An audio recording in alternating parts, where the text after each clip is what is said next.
Hi అండి, good morning. Welcome to Aadab news. ముందుగా తెలుగు రాష్ట్ర ప్రజలందరికీ రాఖీ పండుగ శుభాకాంక్షలు.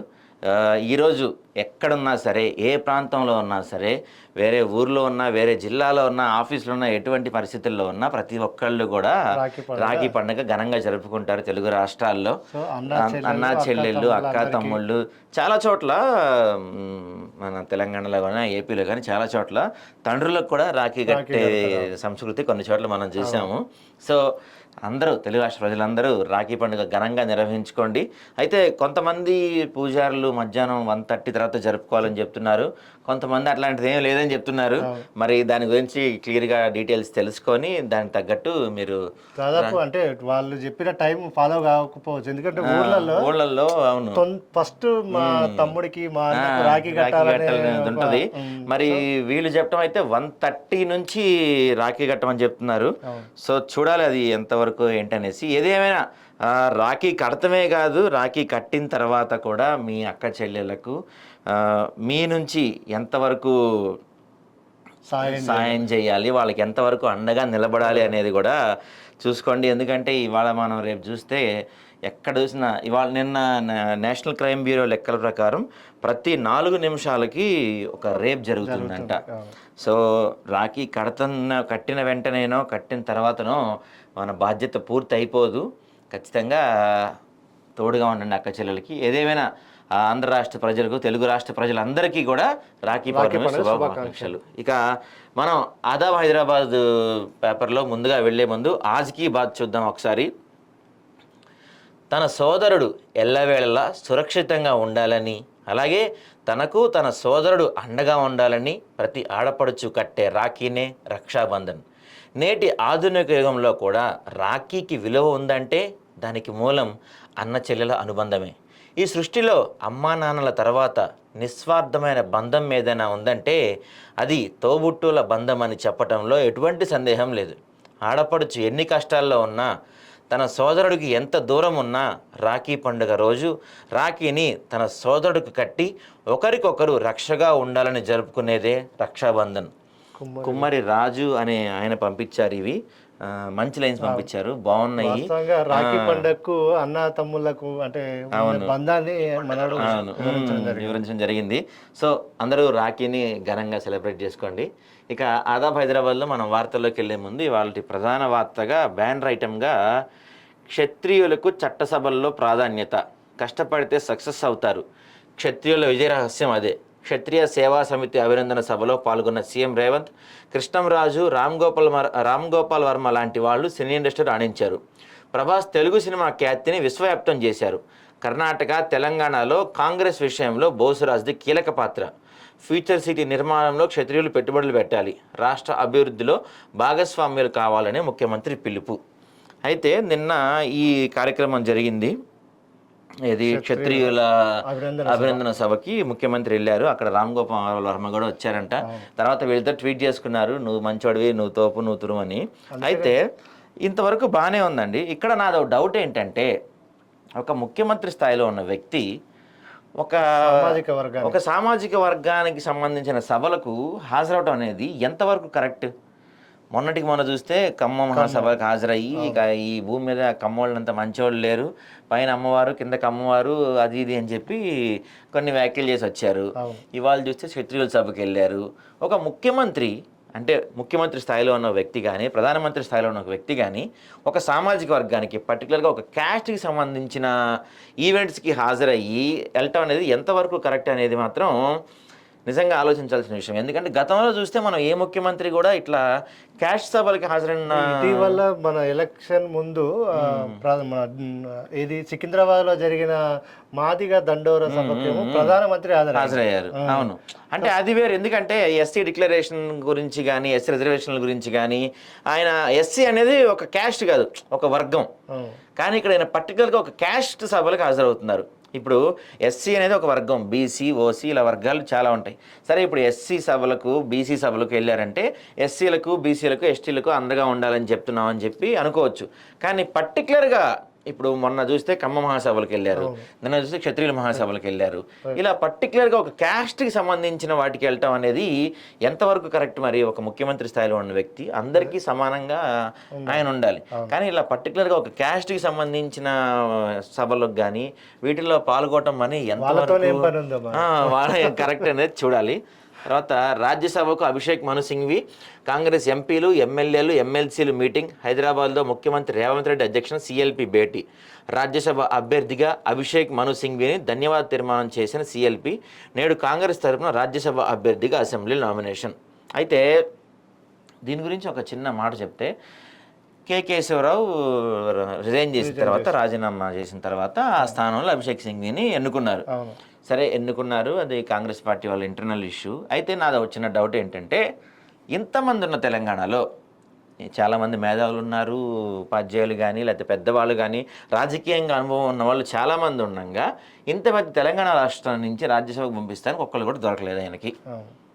అదేమంటే అంటారు రేవంత్ రెడ్డి విభజన అంశాల గురించి అభిషేక్ సింఘ్వి అయితే కోర్టులో గట్టిగా కొట్లాడతాడు, అందుకని నాకు రాజ్యసభ ఇచ్చామని చెప్పి. కోర్టులోనే కాదు, రాజ్యసభలో కూడా కొట్లాడుతాడంట.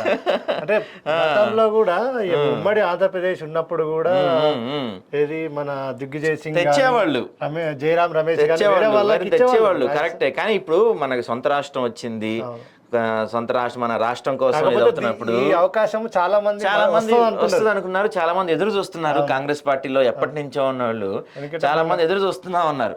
వాళ్ళకి ఎవరికైనా ఇచ్చుంటే బాగుండేది అని ప్రజల్లో ఒక అభిప్రాయం అయితే మనకి వినపడుతుంది. ఖచ్చితంగా ప్రజల్లోనే కాదు, కాంగ్రెస్ పార్టీలో కానీ రాజకీయ నాయకుల్లో కానీ చాలా చోట్ల అయితే మనకి ఇది వినపడుతుంది. ఎమ్మెల్యేలుగా అవకాశం దక్కని వాళ్ళు వీళ్ళు ఖచ్చితంగా వస్తుందేమో అని చాలా మంది ఆశ పెడుతున్నారు. ఉదాహరణకి ఇప్పుడు ఏ పదవి గురించి మాట్లాడినా, ఏ పోస్ట్ గురించి మాట్లాడినా మనకి కాంగ్రెస్ పార్టీలో ఫస్ట్ వచ్చే వ్యక్తి, గుర్తొచ్చే వ్యక్తి విహెచ్. నేను రాహుల్ గాంధీని ఎత్తుకొని ఆడిచ్చాను అని చెప్పే వ్యక్తి. సరే, అలాంటి వాళ్ళు చాలా మంది ఉన్నారు తెలంగాణ కాంగ్రెస్ పార్టీలో ముఖ్యంగా.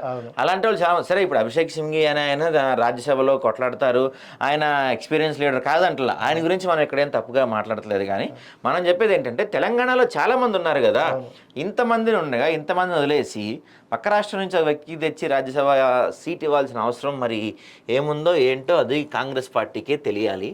ఇక నిన్న మనం మాట్లాడుకున్నాం ఒక టాపిక్ గురించి.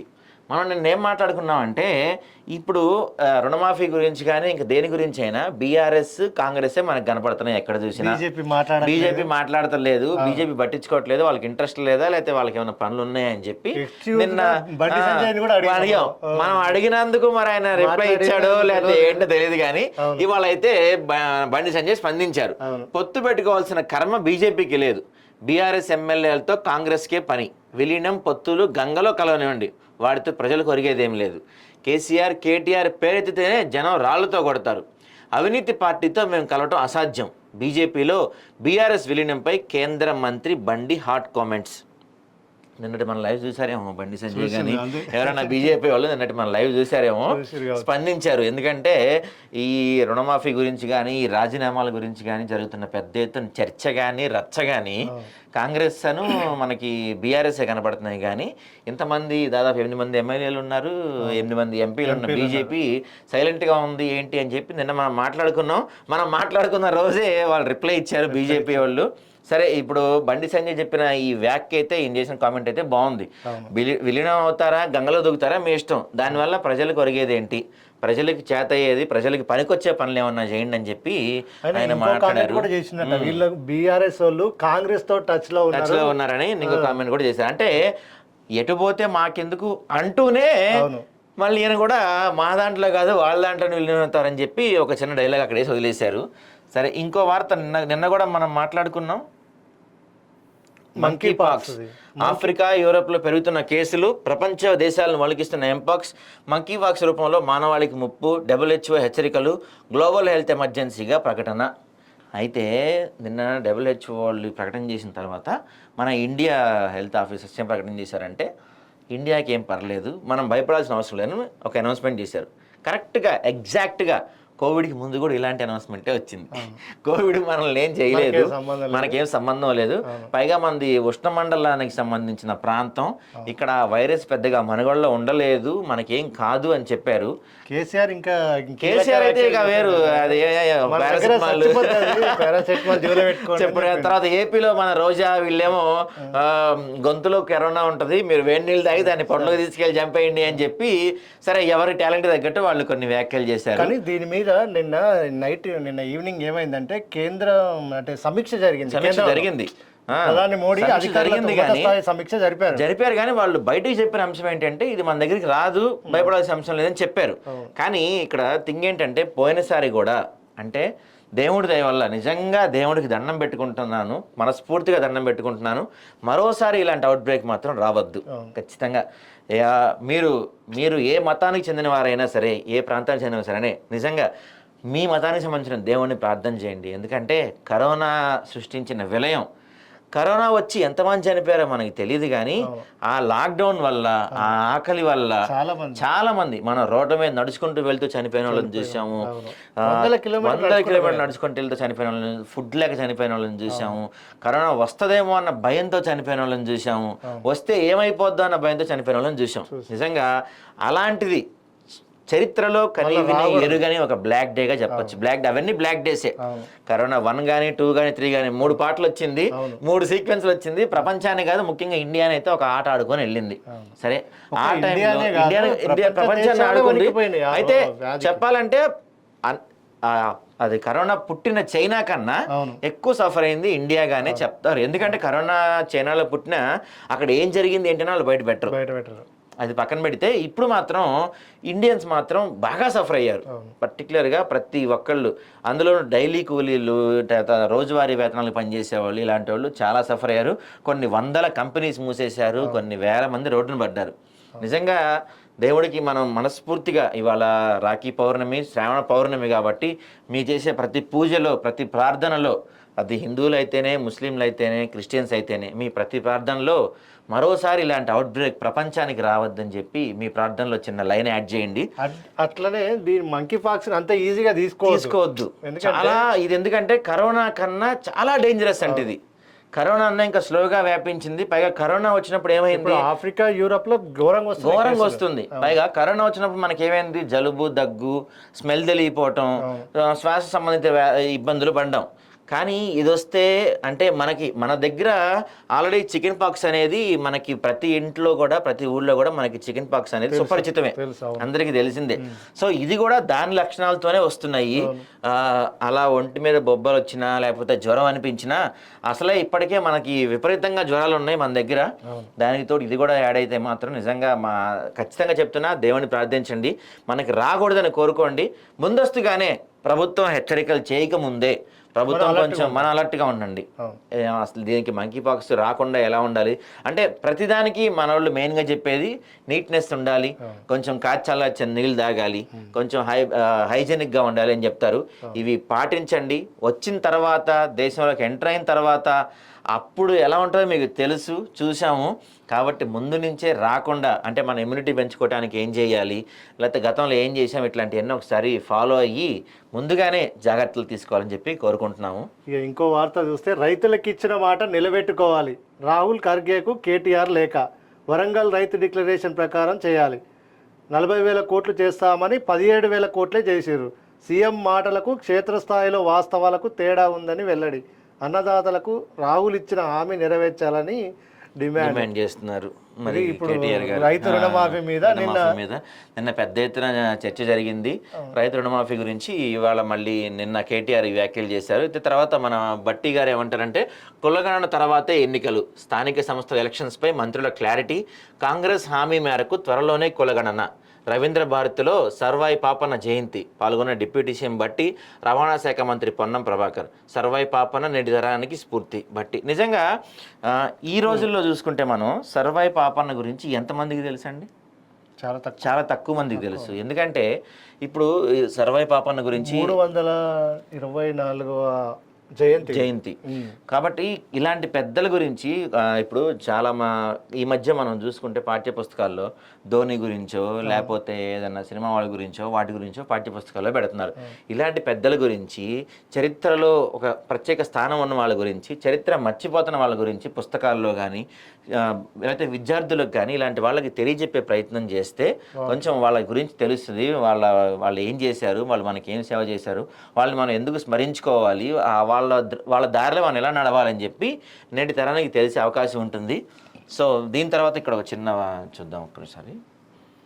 స్పా సెంటర్ల పేరుతో గలీజ్ దందా, హైదరాబాద్లో యథేచ్ఛగా వ్యభిచారం, చందానగర్ కేపీహెచ్పిలో పోలీసుల తనిఖీలు, సెలూన్ స్పా ముసుగులో సెక్స్ రాకెట్, హ్యూమన్ ట్రాఫికింగ్ పోలీసుల దాడి, 7 యువతలో 5 విటుల అరెస్ట్. ఇక్కడ ఒక చిన్న పాయింట్ గురించి మనం మాట్లాడుకుంటే, ఈ మధ్య సోషల్ మీడియాలో ఫేస్బుక్లో కానీ ఇన్స్టాగ్రామ్లో కానీ ఎక్కడ చూసినా సరే కేపీహెచ్బిలో సాయంత్రం 7-8 దాటిన తర్వాత పబ్లిక్గా ప్రాస్టిట్యూషన్ జరుగుతుంది అనేది ఓపెన్ సీక్రెట్. ఇది ప్రతి ఒక్కళ్ళకి, హైదరాబాద్లో ఉంటున్న ప్రతి ఒక్కళ్ళకి కాదు, ఏపీ తెలంగాణ ప్రతి ఒక్కళ్ళకి కూడా సాయంత్రం 7-8 తర్వాత కేపీహెచ్బి బస్టాండ్ దగ్గరికి వెళ్తే ప్రాస్టిట్యూషన్ విపరీతంగా జరుగుతుందని తెలిసిందే. స్పా సెంటర్ల ముసుగులో గలీజ్ దందా చేస్తున్నారని దాని మీద దాడులు చేస్తున్నారు. కానీ ఇక్కడ కేపీహెచ్బిలో రోజు పబ్లిక్ జరిగే దాని గురించి ఎవరూ పట్టించుకోవట్లేదు. వీడియోలు విపరీతంగా వైరల్ అవుతున్నాయి. 1 కాదు 2 కాదు. మీరు బస్ స్టాపుల్లో వాళ్ళు వ్యభిచారం చేసే యువతులతో రేట్లు మాట్లాడుకునేవి కానీ ఏంటి మాట్లాడుకునేవి కొన్ని వందల వీడియోస్ వచ్చినాయి. దీని గురించి మరి పోలీస్ శాఖ ఎటువంటి చర్యలు తీసుకున్నారు? అసలు డే టైంలో కూడా జరుగుతున్నాయి. సరే, నైట్ టైం అంటే ఇక పక్కన పెడితే డే టైంలో జరుగుతున్నాయి. కొన్ని వందల వీడియోలు ప్రూఫ్స్ ఉన్నాయి. మరి పోలీసులు ఎటువంటి చర్యలు తీసుకున్నారో తెలియదు. అయితే ఇక్కడ ఒక చిన్న విజ్ఞప్తి, నాకు ఒక చిన్న క్లారిఫికేషన్ డౌట్ ఉంది పోలీస్ శాఖ నుంచి. గత ప్రభుత్వంలో, అంటే ఇక్కడ ప్రభుత్వాలతో నేను కంపేర్ చేయట్లేదు, గత ప్రభుత్వంలో కేసీఆర్ ముఖ్యమంత్రిగా ఉన్నప్పుడు కానీ గత 9 నెలల క్రితం కానీ అర్ధరాత్రి 12 వరకు 1 గంట వరకు హోటల్స్ కానీ లేకపోతే చిన్న చిన్న రెస్టారెంట్లు కానీ, టీ బళ్ళు కానీ, ఐస్ క్రీమ్ బళ్ళు కానీ ఏమన్నా సరే మనకి హైదరాబాద్లో పుష్కలంగా రోడ్ల మీద ఉండేవి. కానీ ఇప్పుడు మరి ఏమన్నా అఫీషియల్ జీవో జారీ చేశారా, లేకపోతే ఏమన్నా అన్అనౌన్స్డ్ కర్ఫ్యూ ఏమన్నా ఉంటుందా? రాత్రి 11-12 దాటిన తర్వాత రోడ్ల మీద టీ స్టాల్స్ ఉన్నా, లేకపోతే ఐస్ క్రీమ్ బళ్ళు ఉన్నా, రెస్టారెంట్లు ఉన్నా పోలీసులు వాళ్ళపైన దాడి చేస్తున్న సందర్భాలు మనకు కనపడుతున్నాయి. నిజంగా చాలామందిని కొడుతున్నారు, బలవంతంగా మూయించేస్తున్నారు. అంటే ఏమన్నా ప్రభుత్వం ఏమన్నా జీవో ఇచ్చిందా? 11 తర్వాత కానీ 12 తర్వాత కానీ రెస్టారెంట్లు కానీ, షాపింగ్ మాల్స్ కానీ, లేకపోతే ఈ చిన్న చిన్న ఐస్ క్రీమ్ బండ్లు, హోటల్స్, టిఫిన్ సెంటర్లు మూసేయాలి అని చెప్పి ఏమన్నా జీవో ఉందా? ఇప్పుడు ఈ మధ్య కాలంలో 1 గంట వరకు పొడిగించారు. కానీ ఇప్పుడు లేదు. అసలు బయట మనం చూస్తే 11:30-12కి కర్ఫ్యూ వాతావరణం కనపడుతుంది హైదరాబాద్ని మీరే విశ్వనగరం చేస్తా అంటున్నారు. హైదరాబాద్కి ఇంటర్నేషనల్ స్టాండర్డ్స్ ఉన్నాయని చెప్తున్నారు మీరే. 12 తర్వాత అన్నీ క్లోజ్ చేసేసారంటే దాదాపు చాలా సాఫ్ట్వేర్ కంపెనీస్ 11కి షిఫ్ట్ అయిపోయి ఉంటాయి, 10కి షిఫ్ట్ అయిపోయి ఉంటాయి. వాళ్ళు బయటకు వచ్చి కర్రీస్ తీసుకోవాలన్నా లేకపోతే తినాలన్నా దొరకని పరిస్థితులు హైదరాబాద్లో ఉన్నాయి. కానీ స్విగ్గీ జొమాటోలు మాత్రం నడుస్తున్నాయి. మరి స్విగ్గీ జొమాటో వాళ్ళని పెంచడానికి ఇట్లా మీరు ఏమైనా చేస్తున్నారా ఏమో తెలియదు. కానీ మరి దీని గురించి ఏమన్నా చిన్న క్లారిటీ కానీ లేకపోతే ఎక్కడన్నా చిన్న ప్రెస్ నోట్ కానీ ఏమన్నా ఇస్తే బాగుంటుందని మేము కోరుకుంటున్నాము. 11-12 తర్వాత బలవంతంగా మీరు ఎందుకు క్లోజ్ చేస్తున్నారు? ఎందుకు నడిపిస్తే బాగుంటుంది కదా. ఎందుకంటే బిజినెస్ పెరుగుతుంది, ఫుడ్ పెరుగుతుంది, ఎమర్జెన్సీ పెరుగుతుంది కదా. చాలా మంది ఇప్పుడు నైట్ షిఫ్ట్లు వాళ్ళు ఉంటారు, 11కి షిఫ్ట్లు అయిపోయిన ఉంటారు, ఊరి నుంచి అప్పుడే వచ్చిన వాళ్ళు ఉంటారు, రకరకాల సిచ్యువేషన్స్ ఉంటాయి. 11-12 తర్వాత హోటల్స్, కనీసం ఐస్ క్రీమ్ బళ్ళు కూడా ఉండట్లేదండి. ఎందుకు క్లోజ్ చేస్తున్నారో ఏంటో దీని గురించి ఒక చిన్న వార్త మొన్న చూసాం మనం. ఏంటంటే ఒక మంత్రి పేరు మనం చెప్పదలుచుకోలేదు, ఒక మంత్రి కూతురు చిన్న పాప అంట, ఆ పాపకి ఐస్ క్రీమ్ తిందాం నాన్న అని అడిగిందంట. సరే తీసుకెళ్తా అని చెప్పి మంత్రి బయటికి వెళ్తే సాక్షాత్తు మంత్రికి 11:30 తర్వాత బయట ఐస్ క్రీమ్ కాదు కదా, చిన్న టీ కూడా దొరకని పరిస్థితి వచ్చిందంట. ఆయన క్యాబినెట్ భేటీలో ఆయనే స్వయంగా ముఖ్యమంత్రిని అడిగారంట, ఎందుకు 11 తర్వాత బయట ఎక్కడ దొరకట్లేదు, మనం ఏమన్నా కర్ఫ్యూ కానీ లేకపోతే నైట్ పెట్టద్దని చెప్పి ఏమన్నా ఒక జీవో పాస్ చేసామా, ఎందుకు దొరకలేదని మంత్రే ముఖ్యమంత్రిని ప్రశ్నించిన సందర్భం ఉందంట. మరి దాని గురించి ఇంకా బయటికి ఏం రాలేదు, స్టిల్ అదే కంటిన్యూ అవుతుంది. మరి దీనికి ఒక ముగింపు వస్తుందా ఏంటి అనేది చూడాలి మనం. సో కమలా కన్నా నేనే బాగుంటా, మరోసారి నోరు జారిన డొనాల్డ్ ట్రంప్. అమెరికా అధ్యక్ష ఎన్నికల్లో భాగంగా ప్రచారం ర్యాలీలో మాట్లాడుతూ డెమోక్రటిక్ అభ్యర్థి హారిస్పై కీలక వ్యాఖ్యలు. కమలా హారిస్ అందంగా ఉండకనే మేకప్ చేస్తున్నారు, ఆమె కన్నా నేనే అందంగా ఉంటానని ట్రంప్ కామెంట్ చేసింది, ఈయన ఏమైంది, ఈయన ఎప్పుడు ఏదో ఒక వార్తల్లో నిలవాలని చెప్పేసి ఇప్పుడు ఆడ అధ్యక్ష ఎన్నికల ప్రచారంలో ఆయన నిన్న మాట్లాడుతూ ఏమన్నాడంటే ఈమె నవ్వితే బాగుండదు అని చెప్పేసి మాట్లాడిండంట. అవును. సో ఆమె అంటే పత్రికలు కానీ మన మ్యాగజైన్లు కానీ అవును ఆమె పేరు ఆమెని మేకప్ లేకుండా ఆమె డైరెక్ట్ గా ఫోటో వేయట్లేదు అని ఆయన వ్యాఖ్యలు చేసింది. ఇప్పుడు ఇవి అక్కడ తీవ్ర దుమారం లేగుతుంది. అయితే మా బులెటిన్ చూస్తున్న ప్రేక్షకులందరికీ ఒక చిన్న విన్నపం, మధ్యలో మీరు ఏమన్నా మేము మాట్లాడే దాని గురించి కానీ లేకపోతే మీరు ఏమైనా చెప్పాలనుకున్నా, మీరు మమ్మల్ని ఏమైనా అడగాలనుకున్నా, మీ దగ్గర జరుగుతున్నవి ఏమన్నా మాకు తెలియజేయాలనుకున్నా దయచేసి కామెంట్ చేయండి. అంతేకాదు కామెంట్ చేస్తూ షేర్ బటన్, లైక్ బటన్ కూడా ప్రెస్ చేస్తారని కోరుకుంటున్నాము. కామెంట్ చేయండి. మీరు కామెంట్ చేసే ప్రతి దానికి మేము సమాధానం చెప్తాం. మీ ప్రతి కామెంట్ మేము చదువుతాము. దానికి మీకు సమాధానం కానీ లేకపోతే దాని ప్రభుత్వం దృష్టికి తీసుకెళ్లే ప్రయత్నం మేము చేస్తాము. చిన్న వీడియోని ఎక్కువ మందికి షేర్ చేయండి, మా ఛానల్ని సబ్స్క్రైబ్ చేయండి, చిన్న కామెంట్ చేయండి ప్లీజ్. తర్వాత ఈరోజు ఇక మన మెయిన్ ఆర్టికల్ చూసుకుంటే ఆదాబ్ హైదరాబాద్ సంచలనాత్మక కథనం రీసెర్చ్ చేసిన ఒక కథనం ఏంటంటే మైసమ్మకుంట చెరువు మటాష్. మూసాపేటలో చెరువును పూడ్చిన వాసవి సరోవర్ అధినేత విజయ్ కుమార్. రంగనాథ్ సార్ మీరు రంగంలో దిగాలండి, వాసవి అక్రమాలకు అడ్డుకట్ట వేయాలి. చెరువుల కబ్జాకు కేరాఫ్గా వాసవి నిర్మాణ సంస్థ. గత ప్రభుత్వంలో అభివృద్ధి పేరుతో కార్పొరేట్ నిర్మాణ సంస్థలకు 57 చెరువులను అంటగట్టిన సోకాల్డ్ లీడర్ కేటీఆర్. 57 చెరువుల్లో నిర్మాణ సంస్థలు కబ్జాలు చేసేందుకే ఈ తందకం నడిచిందా? అవుననే అంటున్నారు సామాజికవేత్తలు. హైడ్రాకు పెను సవాలుగా మారిన బడా నిర్మాణ కంపెనీలు. మూసాపేటలో యథేచ్ఛగా చెరువును పుడ్చిన వైనం. వాసవి అనే పవిత్రమైన పేరు పెట్టుకొని అపవిత్రత, అవినీతి కార్యక్రమాలకు తెరలేపింది వాసవి నిర్మాణ సంస్థ. యథేచ్ఛగా డబ్బులు వెదజల్లుతూ వ్యవస్థలోని లోపాలను తమకు అనుకూలంగా మలుచుకుంటూ చట్టాలను, న్యాయస్థానాలను సైతం తమకు అనుగుణంగా మార్చుకుంటూ భవిష్యత్ తరాలకు బ్రతుకు లేకుండా చేస్తూ అక్రమార్జనే తమ ఇంటి పేరుగా మార్చుకున్న వాసవి యాజమాన్యం క్షమించరాని తప్పులు చేసుకుంటూ పోతుంది.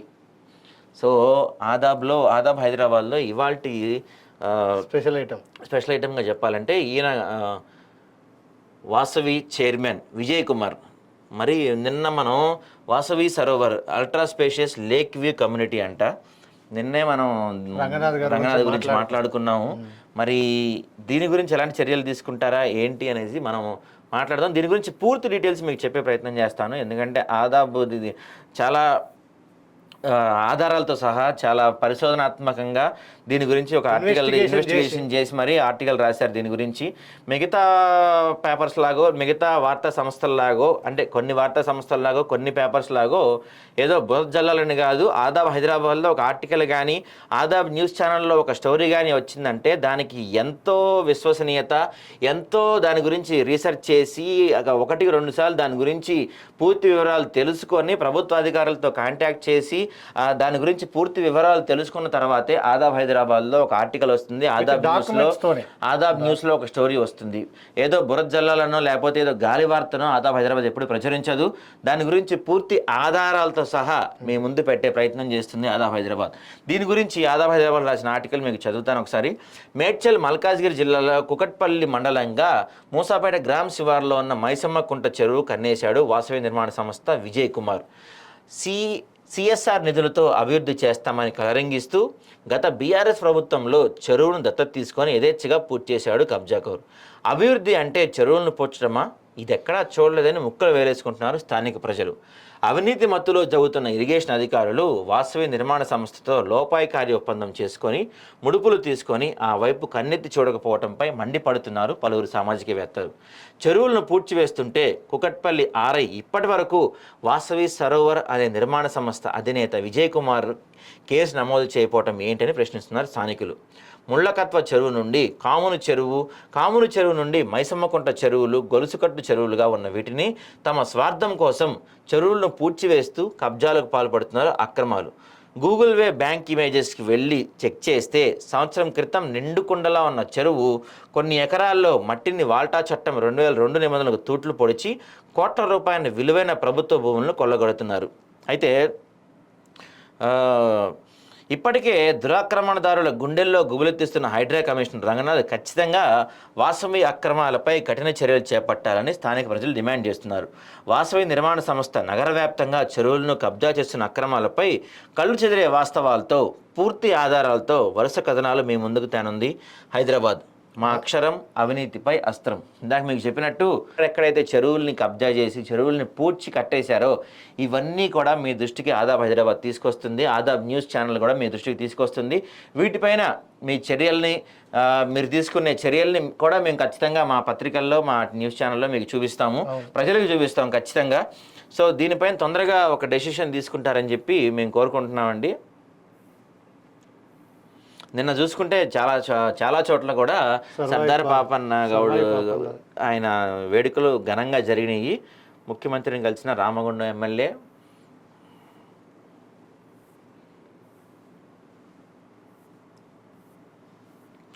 నిన్న చాలా చోట్ల సర్దార్ పాపన్న విగ్రహాలకి పూలమాలలు వేసి చాలా ఘనంగానే జరిగినట్టు మనకు కనపడుతుంది. బాగానే జరిగింది. అయితే ఇంకొంచెం ఆయన గురించి డీటెయిల్స్ జనాలకి, అందులోనూ రాబోయే తరాలకి, పిల్లలకి, వీళ్ళకి ఆయన గురించి చెప్తే చాలా మంచిదని చెప్తున్నాం, తెలుస్తుంది వాళ్ళకి. ఇక్కడ చూస్తే మనం చాలా చోట్ల నిన్న రాష్ట్ర వ్యాప్తంగా చాలా చోట్ల ప్రతి మండలంలో ప్రతి జిల్లాలో మనం చూస్తే ప్రతి చోట కూడా ఘనంగా నిన్న జరిగినట్టు మనకు కనపడుతుంది. సో ఇది వాళ్ళ ఆదాబ్ హైదరాబాద్. మనం దీని